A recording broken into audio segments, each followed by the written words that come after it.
Baik, Assalamualaikum warahmatullahi wabarakatuh. Alhamdulillahilladzi qailil fil Qur'anil Karim. A'udzu billahi minasyaitonir rajim. Bismillahirrahmanirrahim. Shalawatullahu wa salamuhu ala hadzal nabiyil karim wa ala alihi wa ashabihi ajma'in. Amma ba'du. Yang pertama-tama kita panjatkan puja puji syukur atas kehadiran Ilahi Rabbi, di mana ialah telah memberikan kita kesehatan untuk bisa bertatap muka, atau diberi kesehatan untuk bisa beraktivitas di siang pagi hari ini. Salawat serta salam semoga tercurah limpahkan kepada baginda Nabi kita, Nabi Muhammad SAW, karena beliaulah telah membawa kita dari alam kebodohan menuju alam yang berilmu. Karena beliaulah telah mengangkis kita dari alam kegelapan menuju alam bercahaya. Baik, di sini saya sebagai bisa dikatakan sebagai asisten Ibu Ida Hermiati untuk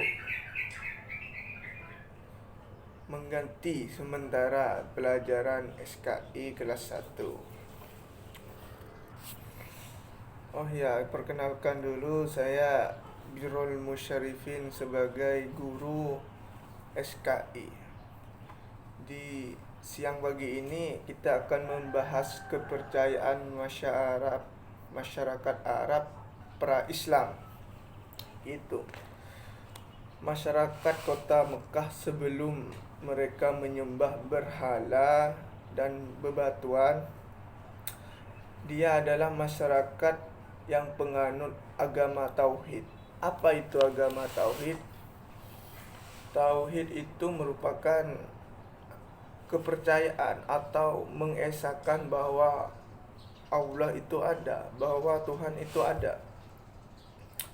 Ajaran tauhid yang dibawa oleh Nabi Ibrahim alaihissalam, yaitu agama yang mengajarkan kepercayaan dan menyembah hanya kepada Allah Subhanahu wa taala, Tuhan yang Maha Esa. Kemudian ajaran itu diteruskan kepada putranya yang tercinta, yaitu Nabi Ismail, merupakan putra Nabi Ibrahim di antara sejumlah ajaran yang kebudayaan Islam yang terpelihara sampai sekarang ini,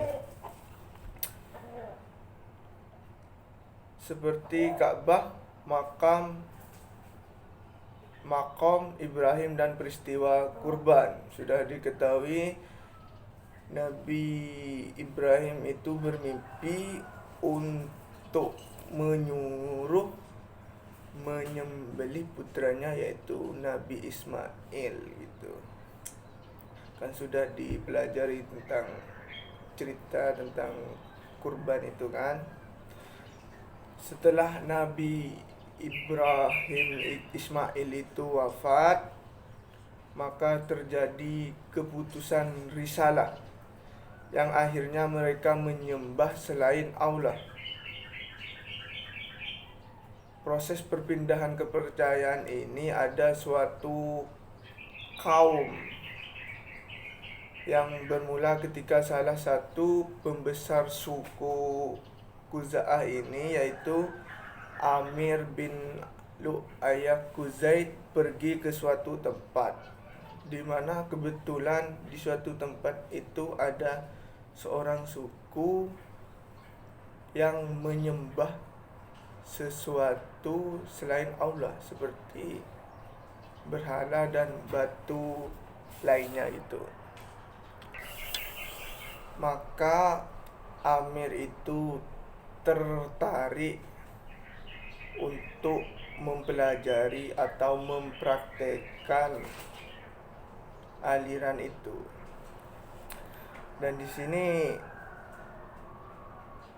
Amir di sini untuk keperluan ibadah tersebut, Amir di situ meminta sebuah berhala dari suku Amalikoh sebagai kenang-kenangan dan akan dijadikan alat perantara dalam peribadahan masyarakat Mekah guna untuk mendekatkan diri kepada Allah. Jadi kesalahpahaman yang dibuat oleh Amir itu menjadi berakibat fatal. Ini semenjak ditinggal oleh Nabi Ismail.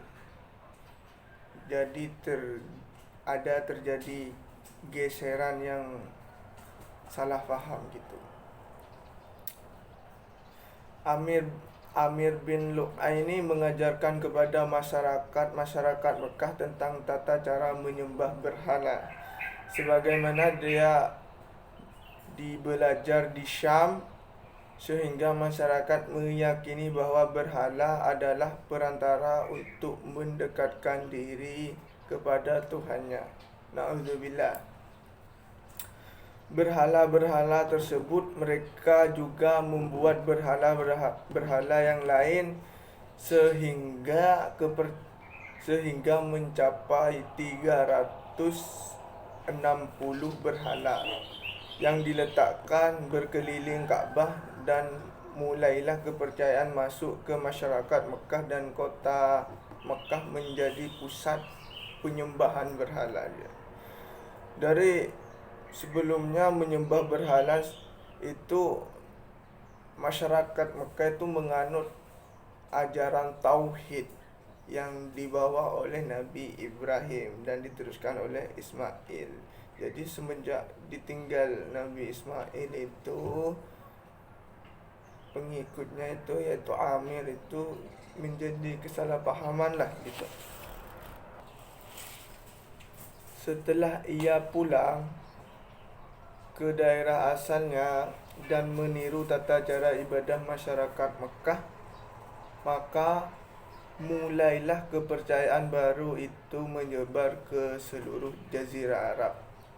Imam Bukhari meriwayatkan sebuah hadis dengan sanad dari Ibnu Abbas yang berbunyi, Bismillahirrahmanirrahim, patung-patung yang ada di zaman Nabi Nuh alaihissalam merupakan patung-patung yang disembah pula kalangan bangsa Arab setelah itu. Adapun Wud adalah berhala yang disembah oleh suku-suku Haid di Daunatul Jandal. Suwa adalah sesembahan Hudzail, sesembahan suku Murad. Kemudian berpindah ke Bani Khatifdi di lereng bukti yang diletakkan di kota Syaba. Jadi kita patut bersyukur untuk bisa menganut ajaran tauhid atau agama Islam. Soalnya di peradaban tersebut itu banyak orang-orang yang jahat. Jadi kesimpulannya di sini adalah masyarakat Mekah atas menyimpang ajaran-ajaran tauhid yang dibawa oleh Nabi Ismail, yang saat itu dibuatlah di masa jahiliyah. Jahiliyah bukan berarti itu bodoh, melainkan dari ilmuannya, namun ketika bodoh dari iman kepada Allah Subhanahu wa taala, seperti tuntunan yang sudah diajarkan oleh Nabi Ibrahim. Adapun juga faktor-faktor yang menyebabkan penyimpangan tersebut. Yang pertama adanya kebutuhan terhadap Tuhan yang selalu bersama mereka, terutama saat mereka membutuhkan. Dan yang kedua, kecenderungan yang kuat mengagungkan leluhur yang telah berjasa, terutama kepada khalifah nenek moyang mereka. Dan yang ketiga, rasa takut yang kuat menghadapi kekuatan alam yang menimbulkan bencana yang mendorong mereka mencari kekuatan yang lain di luar Tuhan. Baik, cuman itu yang bisa saya akan. Kurang lebihnya mohon maaf. Wallahul muwaffiq ila aqwamit thoriq. Wassalamualaikum warahmatullahi wabarakatuh.